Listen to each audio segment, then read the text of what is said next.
আসসালামু আলাইকুম। আমরা এখন গায়ানাতে আছি গ্লোবাল টি20 টুর্নামেন্টের দ্বিতীয় আসর। সবাই আমাদের জন্য দোয়া করবেন। লাস্ট ইয়ার যেভাবে আপনারা সাপোর্ট করেছিলেন। সৌম্য সরকার, নুরুল হাসান সোহান, তাবরেজ শামসী সহ এক ঝাঁক তারকা ক্রিকেটার নিয়ে মোহাম্মদ আশরাফুলরা এখন গায়ানাতে। গ্লোবাল সুপার লিগের দ্বিতীয় আসরেও বাংলাদেশের একমাত্র প্রতিনিধি রংপুর রাইডার্স কোচিং প্যানেলের গুরুত্বপূর্ণ সদস্য আশরাফুল দলবল নিয়ে নেমে পড়েছেন অনুশীলনে।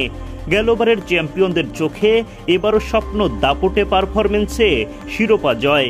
টুর্নামেন্ট শুরুর আগে প্র্যাকটিস গ্রাউন্ড থেকে দেশবাসীর কাছে দোয়া চাইলেন কোচ আশরাফুল। 2024 সালে প্রথমবারের মতো মাঠে গড়ায় গ্লোবাল সুপার লিগ জিএসএল, আর তাতেই বাজিমাত করে রংপুর রাইডার্স। সেবার প্রথম 2 ম্যাচে হেরে শুরু করে দলটি, পরে টানা 3 জয় তুলে শিরোপা ঘরে তোলে। আসরের সর্বোচ্চ রান আসে সৌম্য সরকারের ব্যাট থেকে। 5 ইনিংসে 47 গড়ে 188 রান করেন তিনি। এবারও সরকার আছেন রাইডার্স শিবিরে। দ্বিতীয় আসরে নিজের সেরাটা দিতে ব্যাট হাতে নেমে পড়েছেন প্রস্তুতিতে। গেলবার শেষ দিকে দাপুটে পারফরমেন্স করা রংপুরকে এবার শুরু থেকে সেরা ছন্দে দেখতে চান আশরাফুল। সেই লক্ষ্যে টিম কম্বিনেশন ঠিক করতে ব্যস্ত এই কোচ। চাইলেন সকলের দোয়া। গত আসরে রংপুরের হেড কোচের দায়িত্বে ছিলেন মিকি আর্থার। এবার অবশ্য তিনি সশরীরে দলের সাথে থাকবেন না। সেই জায়গায় দায়িত্ব দেওয়া হয়েছে গ্রেগ স্মিথকে।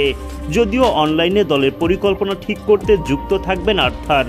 রংপুর রাইডার্সের সহকারী কোচ হিসেবে মোহাম্মদ আশরাফুলের কাঁধে দলের ব্যাটিং বিভাগের দায়িত্ব। আর্থার সশরীরে উপস্থিত না থাকায় অ্যাশের কাঁধে এবার দায়িত্ব আরও বাড়বে।